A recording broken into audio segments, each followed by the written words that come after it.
Hey guys, welcome back to Electrical Car Repair Live. Our mission at the garage is to save you guys as much money as we can. That's why we make these absolutely free videos and we teach you how to fix your car for free. Let's go ahead and start on it now. So let's start on it now. So before we start guys, let us tell you a little bit about us. Every single car we get here at the garage, we try to make at least 200 to 300 free repair videos.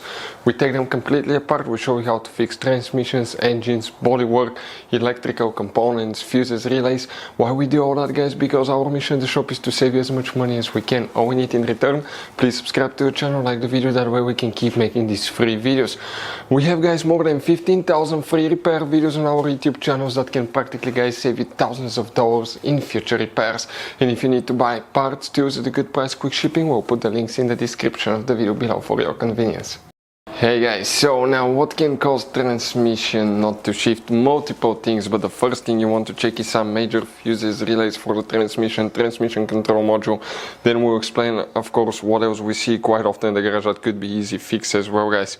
So what we first need to do, open the hood, and when you open the hood facing the engine, you may have a V6, V8, it works for both. You have a fuse box next to your engine. You see these two tabs, press them together, lift the cover up, and you're going to find a fuse box with a layout like this one here. Before we guys continue, let's explain quickly why it's always a good idea to test fuses and relays. It is guys very important to test fuses and relays. On those fuses you cannot clearly see if they're burnt or not, especially you can see in the J-case fuses as well. And if you guys assume, okay, let's say you remove a fuse, you look at it and you assume guys that it's actually a good fuse, but it's actually a bad fuse. Sometimes you cannot clearly see that. What can easily happen guys at that point, you can put the bad fuse in and you start replacing parts and tools that you don't need to, so you lose your time, you lose your money to fix a problem that doesn't exist, when all we had to do is test the fuse and replace it. We'll put a link to a special video that will teach you how to test fuses, how to check relays very easily as well guys. So check it out, it will be in the description of the video below. So guys, what we need to check now? Multiple fuses, relays. Starting here, the first thing you want to check is actually guys fuse 29. We're talking about that fuse right here. You want to check fuse 39, right, 31, 34, 35, check these fuses as well. You want to check fuse 37 right here as well, very important fuse. After that guys, you need to check relay 44 right there. Okay, check that relay. Next you need to open the trunk. In the trunk you have another fuse box.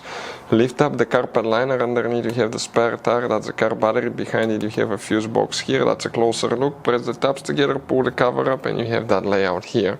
Specifically here guys, we need to check one more fuse, and that's known as fuse number 26 guys. So fuse 26, some of you will not have it. That's 27, 26 will be right here. If you have it, check it as well.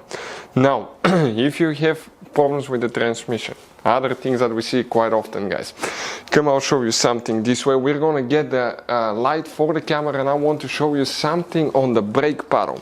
That's something most people never think about.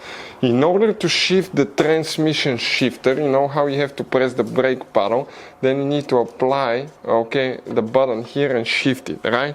But guys, why you press the brake paddle? You see that's your brake paddle right here. Okay, now let's go from underneath. Perfect, just like that. That device right there, that's a brake light switch. If we press the brake paddle, watch how it moves. It registers that you press the brake paddle. It sends that information to the transmission control module, powertrain module. If the brake light switch is bad, you may get these problems guys. So in that case, what you need to do, test brake light switch. We'll have videos on our YouTube channels how to do that. Next, brake light switch might be good, but even if you install a new one, you often need to calibrate it on these new vehicles.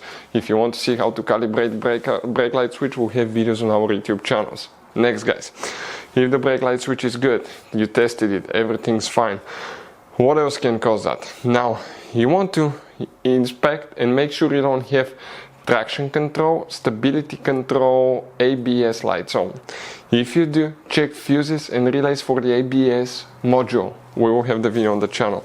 This is ABS module, guys. This is the computer. It works together with the transmission. That module, guys, okay, that module is quite complicated. We had problem where transmission couldn't shift, stuck in park. We got all kind of warnings because of a bad ABS module as well. That's the one that we actually replaced on a Dodge vehicle, guys, because of that. So we had to replace it, program it, and we fixed it that way. If you want to see how to replace ABS module, how to program it, we'll have videos on our YouTube channels. Next, that's your shifter, guys, here, right? The shifter, it doesn't have a cable like it used to back in the day. Okay, you have wires right here, okay, and then you have this wire right there. So and one practically you have right here as well. That goes, guys, okay, to the switch. Okay, now you can see that's a locking solenoid right here. And if that shifter, guys, okay, if that shifter wire is disconnected, that can cause these problems too. Sometimes it could be a bad shifter, but always remove the console, inspect the shifter, make sure everything's plugged in.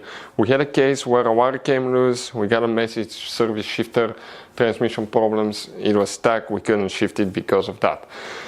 Next, guys, okay, we tested ABS modules, fuses, relays, transmission relays. Another thing that you may need to consider checking, okay, at that point, will be, even before you start anything else, I would recommend car battery. Now, guys, we have a special video about symptoms of bad car battery on Dodge Challenger that teaches you how to test your battery the correct way.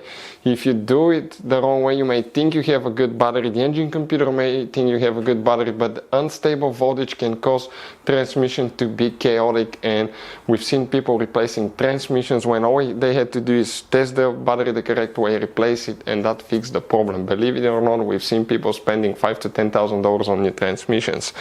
Another thing, guys, after that, the battery is good. If it's still not fixed, okay, at that point you will need to, guys, get a scanner, retrieve the codes from the engine computer, transmission control module, see what codes you have. That will tell you, okay, what exactly is happening, and you will know it could be just a shifter solenoid causing that. If you want to see how to test transmission solenoid, how to replace transmission solenoid on a car, it's not too complicated. We'll have videos on our YouTube channels that will teach you how to do that step by step, guys. But that will be a little bit more complicated. We just hope it's bad battery, brake light switch, or a fuse in most cases. So, guys, if transmission does not shift, there is one more thing that you need to check. I want to show you here, guys. We have, that's a transmission. See that lever here, guys? Okay, the transmission is electronically controlled, but that lever here attaches to that cable, and that cable, guys, is actually the lever that overrides the shifter. You have electronic shifter, it doesn't move any cable, any mechanical cables, but you have one mechanical cable right here by the shifter that can release the transmission and override the shifter. Make sure that it's not in up position, because that can cause the transmission not to work as well.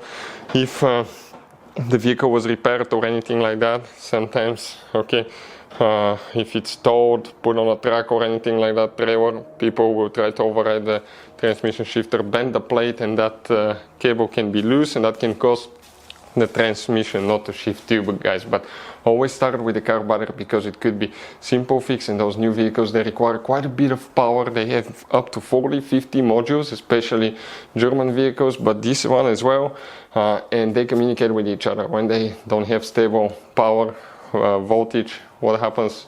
Chaotic things, guys. So always test your battery the correct way.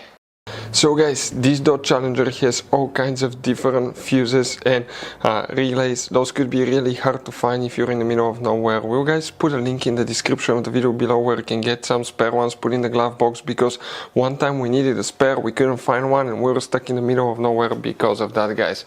Hopefully the video will be helpful. Thank you, guys, for watching. Hopefully, guys, the video was helpful and we were able to save you money. We, guys, have more than 19,000 free repair videos on our YouTube channels. Check them out. We have videos that can save you thousands of dollars in future repairs. Thank you for watching and see you guys next time.